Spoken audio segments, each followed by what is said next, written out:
ఏదైతే నిన్న మంచిర్యాల జిల్లా కేంద్రంలో బీజేపీ జిల్లా అధ్యక్షుడు రఘునాథ్ గారు మంచిర్యాల శాసనసభ్యులు పెద్దలు కుదిరాల ప్రేమసాగరరావు పైన అసత్య ఆరోపణలు చేసినారు. దాన్ని తీవ్రంగా ఖండిస్తున్నాం. నువ్వు అభివృద్ధిని ప్రోత్సహిస్తున్నావా, అభివృద్ధిని వ్యతిరేకిస్తున్నావా అని చెప్పి రఘునాథ్ గారిని సూటి ఒకటే ప్రశ్న అడుగుతున్నాను. ఈ రోజు మంచిర్యాల మార్కెట్లో కానివ్వండి, మిగతా మండలాల్లో కానివ్వండి, బీఆర్ఎస్ నాయకులు చేసిన అక్రమాలను ప్రోత్సహిస్తూ నువ్వు వాళ్ళకి సపోర్ట్ గా నిలుస్తున్నావు. ఒకవైపుగా నీకు హైదరాబాద్ లో స్కూళ్లు ఉన్నాయి, ఇక్కడ మంచిర్యాల మార్కెట్ లో గర్ల్స్ హై స్కూల్ ఉంది.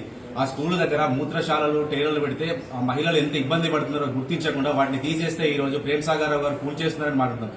మీ ఇంట్లో ఆడవాళ్ళు ఉన్నారు, మా ఇంట్లో ఆడవాళ్ళు ఉన్నారు, అందరికి అక్కలు చెల్లెలు ఉన్నారు. అదే మన పిల్లలు అక్కడ ఉండి ఇక్కడ వీళ్ళు వెళ్ళి అక్కడ పక్కన మూత్రశాలలు ఉంటే వాళ్ళు ఎంత ఇబ్బంది పడుతున్నారో గుర్తు చేసుకోవాల్సిన అవసరం ఉందని చెప్పి రఘునాథ్ గారిని సూటిగా ప్రశ్నిస్తున్నా. అదే నీకు హైదరాబాద్ లో ఉన్న స్కూళ్ల దగ్గర పబ్లిక్ టాయిలెట్స్ కడితే నువ్వు ఊరుకుంటావా అని చెప్పి అడుగుతున్నా. నగరం అభివృద్ధి చెందుతుంది కాబట్టి దానికి అనుగుణంగా ఇది మన ఇంటి దగ్గరనే ఒక గజం భూమి ఎవరైనా కబ్జా చేస్తే ఆ భూమి కోసం కోర్టుకెళ్లి కొట్లాడతాం, పోలీస్ స్టేషన్ లో కంప్లైంట్ ఇస్తాం. ఈ విధంగా ప్రభుత్వ భూమి రోడ్డు ఏదైతే ఉందో ఆక్రమణకు గురైతే ప్రభుత్వ అధికారులపైన కానివ్వండి, స్థానిక అధికారులపైన కానివ్వండి, రాజకీయ నాయకులపైన కానివ్వండి, ఖచ్చితంగా దీనిపైన పోరాడాల్సిన అవసరం ఉంది. ప్రేమసాగరరావు గారు రేపు రాబోయే రోజుల్లో కార్పొరేషన్ అవుతుంది. దీన్ని స్మార్ట్ సిటీ గా చేయాలంటే రోడ్లు కానివ్వండి, ఇక్కడ ఉన్న ప్రతిదీ కూడా ఆక్రమణకు గురైతే రేపు పొద్దున ఇబ్బందులు ఎదురవుతాయని చెప్పి అలాంటి ఇబ్బందులు ఎదురవకుండా ముందు చూపుగా రోడ్డు విస్తరణ అది ఎవరో భూమిని ఆక్రమించి వాళ్ళ షెడ్ను కూల్చట్లేదు. ప్రభుత్వం నక్షకు ఏదైతే ఎప్పటి నుండో నక్షకున్న రోడ్ ఎక్కడి వరకు ఉందో ఆ రోడ్డు తీయడంలో తప్పేముంది?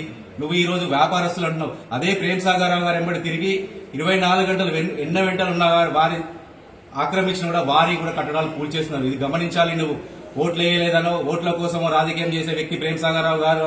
మీరు ఓట్ల కోసం రాజకీయం చేస్తున్నారు. ప్రెస్లలో, పత్రికల్లో కనబడాలని చెప్పి అసలు అనాలోచిత ఆరోపణలు, అసత్య ఆరోపణలు చేస్తున్నారు.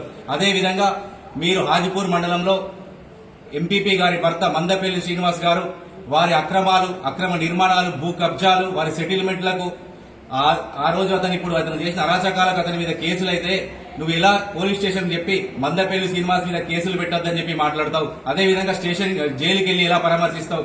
మీరు ఈ రోజు మంచిర్యాల నియోజకవర్గ ప్రజలందరూ గమనిస్తున్నారు. బీఆర్ఎస్ నాయకులు కానివ్వండి, బీజేపీ నాయకులు కానివ్వండి, లోపాయికార ఒప్పందం పెట్టుకుని ఈ రోజు ప్రజల అభివృద్ధి కోసం మాట్లాడకుండా ఎవరైతే అక్రమ కట్టడాలు కట్టినారో, ఎవరైతే అక్రమంగా దందాలు చేసినారో వాళ్లపైన కేసులు పెడితే అక్రమ కేసులు పెడుతున్నారు అంటున్నాం.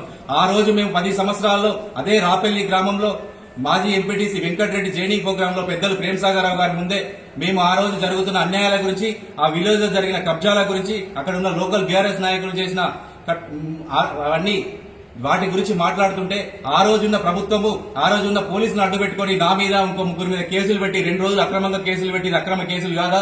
అదే ఈ రోజు అభివృద్ధి కోసం పాటుపడుతున్న వ్యక్తి అక్రమ కేసులను పెడుతున్నారు. మీరు మందపల్లి శ్రీనివాస్ గుడిపేటలో ప్లాట్లు తీసుకున్నాడు. ఆయన గుడిపేటలో కూలి పైసలు వస్తున్నాయి, వాళ్ళకి 70,000 ప్యాకేజ్, ఇంద్రమ్మ ప్యాకేజ్ వచ్చింది. రాపల్లిలో ప్లాట్లు వస్తాయి. అలాంటి దొంగ వ్యక్తిని పోయి నువ్వు జైల్లో కలుస్తావు. అతన్ని బీజేపీ నాయకుడా, బీఆర్ఎస్ నాయకుడా అని అడుగుతున్నా. ప్రజలు గుర్తుపెట్టుకోవాలి. ఖచ్చితంగా రాబోయే మున్సిపల్ ఎలక్షన్ లో కానివ్వండి, స్థానిక సంస్థల ఎలక్షన్ లో కానివ్వండి, ప్రజలను మభ్యపెట్టడానికి ప్రేమసాగరరావు గారిని సింగిల్ గా ఎదుర్కోలేక అభివృద్ధిని అడ్డుకోవడానికి, ప్రజలను మభ్యపెట్టడానికి బీఆర్ఎస్ నాయకులు కానివ్వండి, బీజేపీ నాయకులు కానివ్వండి ఒకటై అక్కడున్న కాంగ్రెస్ నాయకులు గెలవద్దని కుమ్మక్కై నేను గెలవకున్నా మంచిదే, నువ్వు గెలవాలని చెప్పి రాబోయే రోజుల్లో ఖచ్చితంగా ఇది చేస్తారు. ప్రజలు గమనించాలి. వాళ్ళ అభివృద్ధిని అడ్డుపడుతున్నారు. ప్రేమసాగరరావు గారు గడిచిన 9 నెలల్లో అభివృద్ధిని, సంక్షేమాన్ని తన 2 కళ్లుగా భావించి సుపరిపాలన అందిస్తుంటే ఈ రోజు ఇలాంటి ఆరోపణలు చేస్తూ వారికి ప్రజల్లో వస్తున్న ఆదరణ పెరుగుతుంటే మీరు ఇలాంటి నిరాధారమైన మాటలు మాట్లాడుతున్నారు. ఖచ్చితంగా రాబోయే స్థానిక ఎలక్షన్ లో కానివ్వండి, ఇక్కడ మున్సిపల్ ఎలక్షన్ లో కానివ్వండి, లక్ష్మీపేట మున్సిపల్ ఎలక్షన్ లో కానివ్వండి, ఖచ్చితంగా ప్రజలు మీకు బుద్ధి చెప్పి ఈ ఇంత మిమ్మల్ని రోడ్ల మీద కాదు పత్రిక కూడా మాట్లాడితే మీ ప్రెస్ మీట్ పెట్టిన దగ్గరికి వచ్చి మిమ్మల్ని తంతారని చెప్పి ఈ పత్రికా మిత్రంగా తెలియజేస్తాను. ఖబర్దార్ రఘునాథ్ గుర్తుపెట్టుకో. ఇంకొకసారి ప్రేమసాగరరావు గారి మీద కానివ్వండి, కాంగ్రెస్ పార్టీ మీద కానివ్వండి అసత్య ఆరోపణలు చేసుకుంటే ఇప్పుడు మేము పత్రికా ముఖంగా ఇక్కడ ప్రెస్ మీట్ పెట్టి మాట్లాడుతున్నాం. మీ ఇంటికి వచ్చి గల్లా బట్టి కొడతామని చెప్పి ఈ పత్రికా ముఖంగా తెలియజేస్తున్నాను. జై కాంగ్రెస్.